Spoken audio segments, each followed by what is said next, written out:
Alors, vous allez bien? Ouais. Alors moi, comme Yanis, je suis magicien. Ouais, je suis magicien. Généralement, il y a deux types de réactions. La première, c'est waouh, incroyable. Apparemment pas. Ah. Mais attendez. Oh. C'est pas mal, hein? Mais je vais pas faire de magie.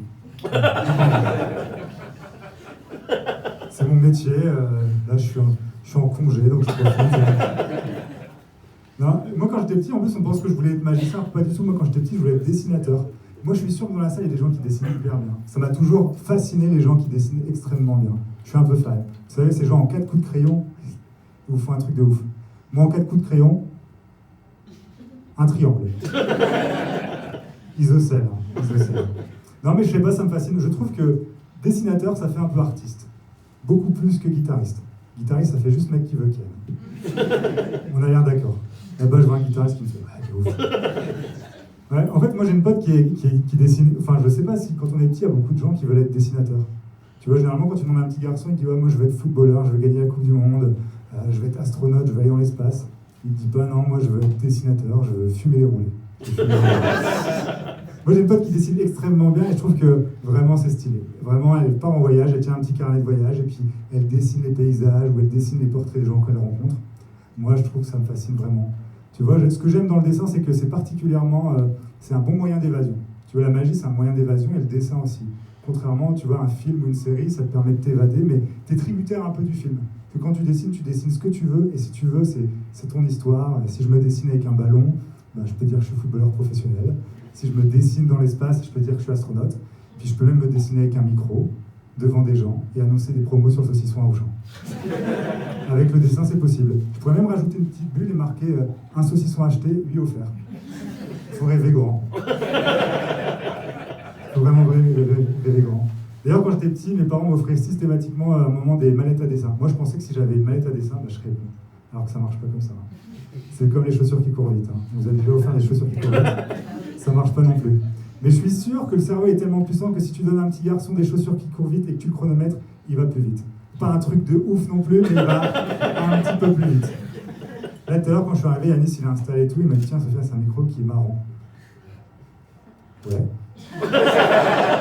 Ah ouais, ça marche. Il m'a pas menti, je suis trop content. Mais moi, j'ai pas spécialement de talent. Si je sais faire un truc, je sais faire le bruit du bout d'eau qui tombe avec ma bouche. Vous voulez voir? Ouais. En fait, je sais pas faire. En dessin, j'ai pas spécialement de talent. Il y a quelques années, je suis parti avec ma compagne pendant un long voyage. Et au moment où on était posés, on s'est dessiné l'un l'autre. Franchement, c'était un moment un peu romantique. C'était il y a 6 ans maintenant, ça fait 10 ans qu'on est ensemble. Et elle m'en veut encore. Et en fait, moi, je crois pas au talent. Parce que vous voyez, par exemple, Philippe Etchebest. Vous voyez. Moi, je pense pas qu'il soit né doué en cuisine. Il n'est pas né genre doué, il est né chauve et énervé. Il n'est pas doué en cuisine. Et il y a une espèce de croyance sur le fait que le talent c'est inné, c'est genre on est talentueux ou pas, et je ne crois pas. Il y a un livre qui est sorti qui s'appelle Le talent est une fiction, et ça existe plein d'exemples, il y a plein de facteurs qui expliquent comment on peut être talentueux. Par exemple, Mozart il est défini comme talentueux, alors ce qu'il faut savoir c'est que le père de Mozart, il était musicien, et c'était un grand musicien, et en plus de ça, il avait créé une méthodologie pour apprendre la musique. Donc il pouvait que être bon. Et je me rends compte que la répétition, la valorisation, ça marche parce que je suis papa, j'ai 2 enfants, et ma fille, elle a 2 ans et demi, et franchement, elle progresse, elle parle de mieux en mieux, elle commence à dessiner de mieux en mieux, et je vois mon fils qui a 3 mois bientôt, oh ouais, il est nul, hein. Vous le mettez par terre, il fait pas grand-chose. Et je pense, je le valorise heureusement, hein, parce que sinon je le laisserais là. Et je vois que ça marche la valorisation parce que même moi, je progresse en dessin. Ma fille, elle me demande souvent de dessiner. Tous les jours, je dessine des animaux et je commence à être pas mal. Et je vais pas vous faire un exemple parce que j'ai rien à vous montrer, mais voilà quoi. C'est pas fini. Mais par exemple, si j'avais un vrai pouvoir magique, parce qu'on parle de magie, ça serait d'arrêter le temps. Moi, je serais vraiment très content de pouvoir arrêter le temps. Je trouve que ça me donnerait, j'ai toujours l'impression de ne pas avoir suffisamment de temps pour moi. Par exemple, j'aimerais, tu vois, pendant un moment je lisais pas mal, maintenant j'ai plus le temps de lire, j'aimerais pouvoir arrêter le temps pour lire, parce qu'actuellement je continue à acheter des livres, mais je lis pas. Du coup j'ai une très belle bibliothèque, vraiment une très belle bibliothèque. Mais en fait, c'est parce que j'aime bien apprendre des choses, la magie j'ai appris pendant pas mal d'années pour progresser, pour que ça devienne mon métier, et j'aimerais apprendre plein de choses. Par exemple, j'aimerais bien apprendre le bricolage, j'aimerais bien que vous rentriez chez moi et que vous voyez ma bibliothèque, je dis, allez c'est moi qui l'ai faite. Mais c'est pas le cas. Par contre, je peux pas bricoler parce que je suis magicien, j'ai besoin de mes doigts. J'ai un pote qui est hyper manuel, il a fait sa maison à neuf, mais il lui manque 3 phalanges. Et du coup, il fait hyper bien le chien, comme ça. Et par contre, malheureusement, il peut pas faire l'oiseau. Mais c'est juste parce qu'il s'est pas sifflé. Et ça n'a rien à voir avec le reste. Après, ça serait arrêter le temps, ça serait pas forcément voyager dans le temps, parce qu'il y aurait ce fantasme de dire, ah ouais, voyager dans le temps, changer le présent, mais vous savez, il y a l'effet papillon. Un petit changement, ça a des grosses conséquences. Tu vois, on changerait un petit truc et en fait, ça irait pas du tout. Ou peut-être que ça changerait rien du tout, ça changerait juste les protagonistes. Tu vois, on pourrait penser, bah, on va tuer Hitler, et tu rentres et en fait, il s'est passé tout ça. Sauf qu'il s'appelle pas Adolphe, il s'appelle Thomas. Du coup, le prénom top de 1987, c'est pas Thomas, c'est Adolphe.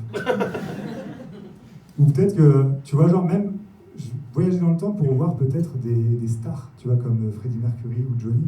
Tu vois, s'il y a une telle mania envers ces personnes, c'est que ça doit être un truc de ouf, c'est qu'il faut le vivre. Et j'aurais peur que si j'aille voir Johnny en concert dans les années 70, je revienne ici et je suis avec une nuque longue et un menton en fait, tu vois.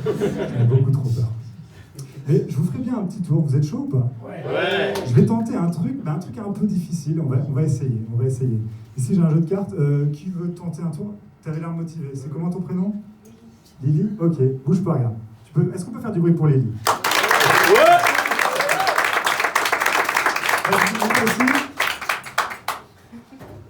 Ok, en fait, ici j'ai mon jeu de cartes, je vais choisir une carte et je vais la placer à une position. Viens, mets-toi là. En fait, faites du bruit pour elle, Assieds-toi, mets-toi à l'aise.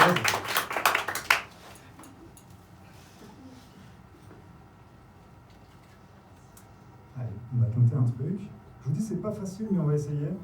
Au pire, si je peux voyager dans le temps, je recommencerai. Tiens. Tu vas penser à une carte, n'importe laquelle, d'accord? Mais tu peux penser à une carte, mais souvent quand je demande aux gens de penser à une carte, ils pensent souvent à la dame de cœur ou à l'as de pique, des choses comme ça. Tu peux penser à ces cartes-là, mais tu peux penser à n'importe quelle carte et tu vas la dire à voix haute. Tu penses à quelle carte? Ouais, tu peux la dire. 8 de pique. Le 8 de pique, ok. Et le 8 de pique, il est quelque part dans le jeu, il est peut-être en première position, il est peut-être en dernière position, on ne sait pas. Choisis quelqu'un dans le public que tu connais pas, pointe-le du doigt. Monsieur, tu peux rester ici. C'est comment ton prénom? Yves.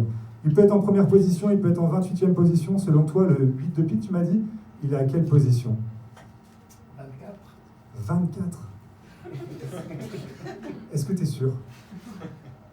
Un ou deux près. Un ou deux près, c'est précis. Tiens, je vais pas prendre les cartes, tiens, vas-y. Hop, tiens, les jeux de cartes, je te donne le paquet. Est-ce que tu peux compter 24 cartes dans ma main?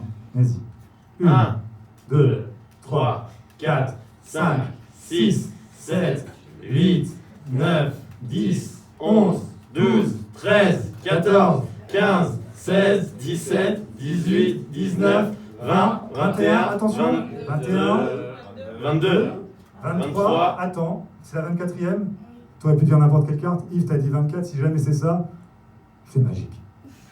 Tu peux regarder. Tu peux leur montrer à tout le monde.